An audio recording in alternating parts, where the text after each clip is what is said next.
નમસ્કાર મિત્રો, સ્વાગત છે આપ સૌનું આજના તાજા અને મુખ્ય સમાચારોમાં। તો મિત્રો વાત કરીએ આજે તારીખ 13/5/2021 અને વાર ગુરુવારના મુખ્ય સમાચારોની। રાજ્યમાં અનેક વિસ્તારોમાં ભારે પવન સાથે વરસાદ પડી શકે। પહેલીવાર 15,264 દર્દીઓએ કોરોનાને માત આપી। કોરોનાના કેસમાં નજીવો વધારો। અમદાવાદ શહેર અને જિલ્લામાં રેકોર્ડ બ્રેક 6,790 દર્દીએ કોરોનાને હરાવ્યો। 2,883 નવા કેસ અને 17 દર્દીના મોત થયા। આંતરરાજ્ય કૌભાંડ। મોરબીમાંથી ઝડપાયેલા રેમડેસિવિર ઇન્જેક્શનના કૌભાંડના તાર મધ્યપ્રદેશ સુધી લંબાવાયા। એમપીમાં પધરાવ્યા હતા 1,000 નકલી ઇન્જેક્શન। યુપીમાં ગંગા ઘાટ પર 500 મીટરમાં વિખરાયેલા છે અગણિત મૃતદેહ।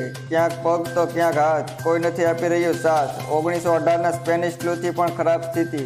મૃતદેહોના મેનેજમેન્ટની પોલ ખુલ્લી। વડોદરાની એસએસજી અને ગોત્રીમાં ડેડ બોડી કવર ખૂટ્યા। 15 દિવસ માટે વધુ 3,000 કીટનો ઓર્ડર અપાયો। કોર કમિટીનો મહત્વનો નિર્ણય। ખાનગી હોસ્પિટલમાં કોરોનાની સારવારમાં કાર્ડ ચાલશે, પણ 50,000 સુધીનો જ ખર્ચ મળશે। સ્મશાનમાં ફરજ બજાવતા કર્મીનું કોરોનાથી મૃત્યુ થાય તો 25 લાખની સહાય। અમદાવાદમાં ઉદ્ગમ સ્કૂલ અને જેબર સ્કૂલ દ્વારા વિદ્યાર્થીઓ માટે સૌપ્રથમ કોવિડ-19 કન્સલ્ટેશન હેલ્પલાઇનનો પ્રારંભ કરાયો। ચોટીલા હાઈવે પરથી રાજકોટ એડિશનલ કલેક્ટરની નેમપ્લેટવાળી કારની તલાશી લેતા મળી આવી દારૂની 195 બોટલ, 3 શખ્સોની અટકાયત।